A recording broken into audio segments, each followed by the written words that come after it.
Hey guys, teach you how to replace drive shaft for CRB 2006 because the drive shaft is broken. So you need this 35 and pry bar,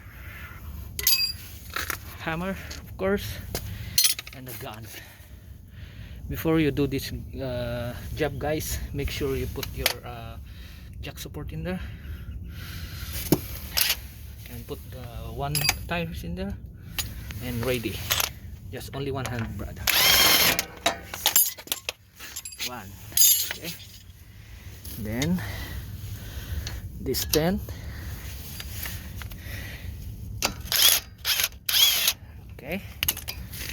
Remove this bolt and need 12. This bolt guys.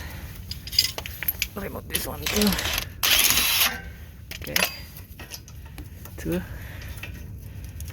Then this one first. Tie rod because you need to replace the tie rod too. Okay. That's why it's swing. And then you need this 22 guys.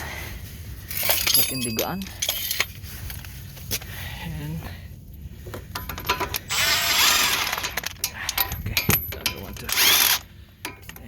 put all your bolts together on here, so that's why it's missing.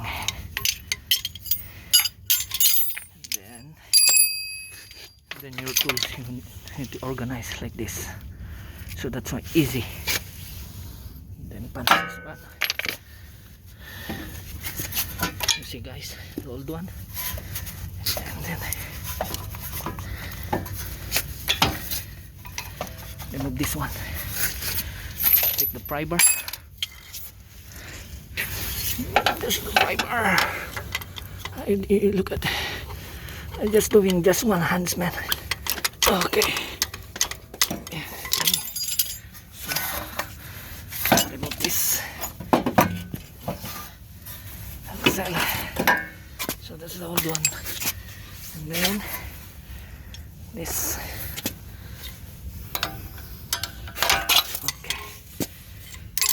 There we go. Okay, that's the old CB axle. Now I put the new one. Remove this one first, this bolt. Then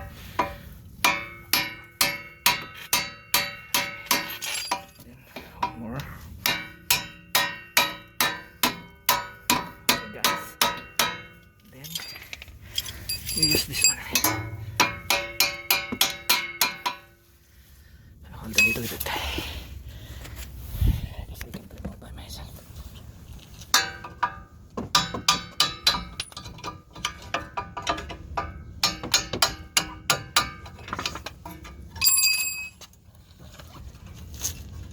Now, okay. Old one. And then easy. Just only 15 minutes. And then this tie rod, need to replace that one too. So I need to put my camera here. You just use 19 and this big wrench on this one. Easy.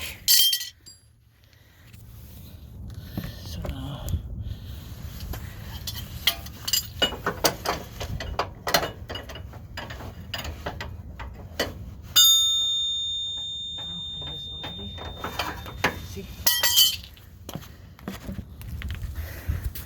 I lose already this one. Turn.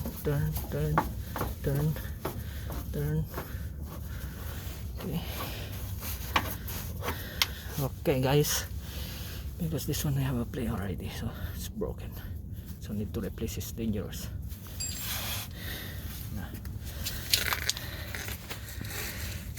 That's the process how to remove the CB axle and the tie rod, outer tie rod. Now guys, I teach you how to install. Okay, just only 5 minutes.